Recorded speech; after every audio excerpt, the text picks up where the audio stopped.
It is week 15 of the NFL season, but the playoff picture is still messy as hell, especially in the AFC, where there are currently 11 teams with winning records. That is tied for the second most since the NFL merger in 1970. For analysts like me, that makes life difficult. For fans of those teams, of which you may be one, that makes life exciting because you still have hope. So today, I'm going to go through all 11 of those teams with winning records in the AFC and give you one reason why each of them could make a deep playoff run. For the purpose of this exercise, I have organized all 11 teams into tiers, starting with a group that I am calling the legit contenders. And I don't think anyone will be surprised to see the Baltimore Ravens, who are currently number one seed, on top of this tier. You could point to a number of statistics. Obviously, the quarterback Lamar Jackson is playing out of his mind. But for me, the one that really jumps out is that this defense, which you could argue is the best in the NFL, is currently holding opponents to the third lowest yards per dropback the last 20 years. The two teams ahead of them are the 2002 Bucs defense, it's incredible, and the 2008 Steelers. Both of those teams went on to win the Super Bowl. The next team I've got is the 9-4 Miami Dolphins, coming off of a tough loss to the Tennessee Titans, but this offense is still extremely explosive.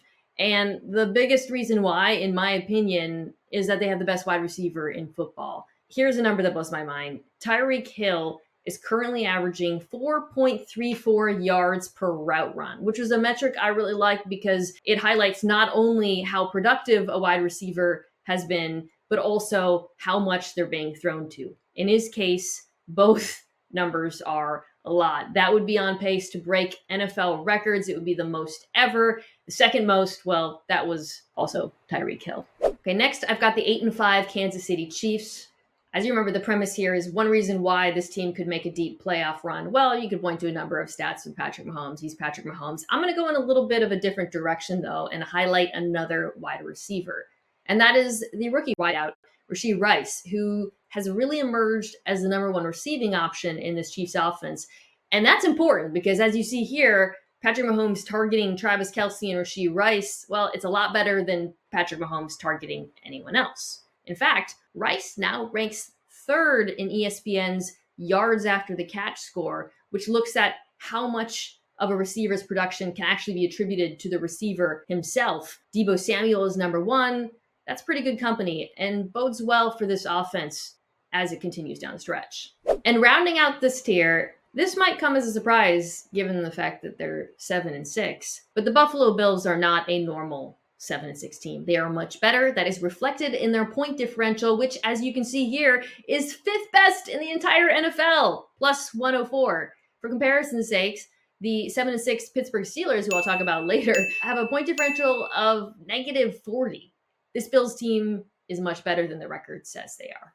All right, I'm calling this next tier the zesty young quarterbacks tier, beginning with the 8-5 Jacksonville Jaguars. This one's a little bit tricky because Trevor Lawrence is banged up. The defense has been playing poorly, but in terms of giving you optimism, I'm going to point to a Trevor Lawrence stat that I think is really significant, which is that he is the best quarterback in the entire NFL this year against zone coverage. I expect them to face a lot of that if they make it to the playoffs, which I think they will. And if they can just protect Lawrence and he can push the ball downfield, I think he can continue to carve it up.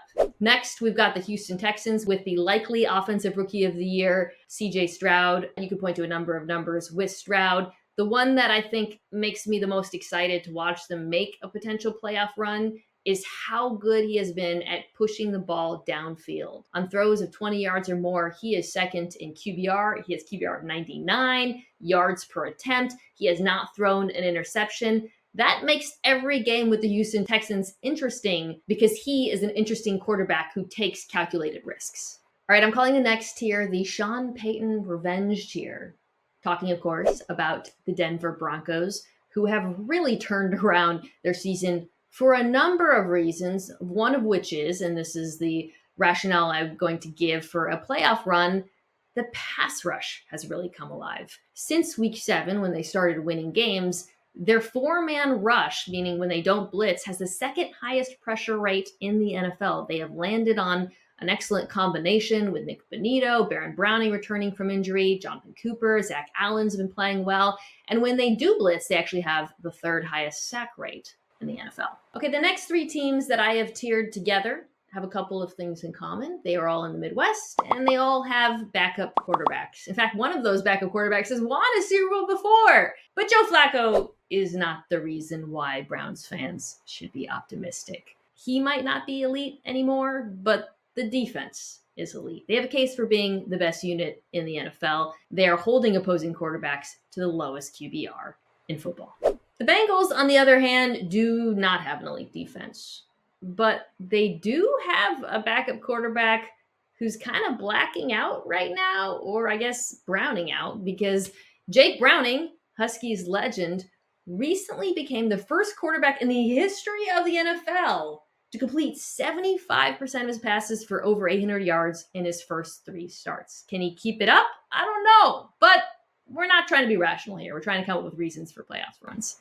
Then finally, we have Gardner Minshew and the Indianapolis Colts. The stat I'm going to give you here is not about Gardner Minshew or the Colts defense, but rather I think reflects how good their head coach Shane Steichen has been. Since week 8, he has added more EPA per play with his fourth down decisions than any other AFC team, and they have gone on to score when they've gone for it on fourth down at a higher rate than any other team in the conference. That aggression could help them if they make it to the playoffs. And finally, a tier I'm calling, they can't keep getting away with this. The Pittsburgh Steelers are the only team in this tier. They're 7-6, and the truth is they probably shouldn't be 7-6. They probably shouldn't be a playoff team. But if they do make it to the postseason and they were to win a game, my guess is that it would probably be because of TJ Watt, who is still one of the best players in football. And the stat I came up with for him, and I really like this, is that when he gets a first pressure, his defense is holding quarterbacks to a QBR of 1.6. He's created the most sacks in those situations in the NFL. So even when he is not bringing down the quarterback, his impact is undeniable.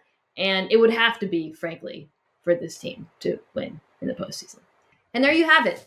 11 teams, 11 reasons why, if you're a fan of one of those teams, you should have hope. And I genuinely mean it when I say you should have hope. Looking around this conference at the injuries, at the struggles of the Chiefs offense in particular, it genuinely feels like any team could win this year. Maybe not Steelers.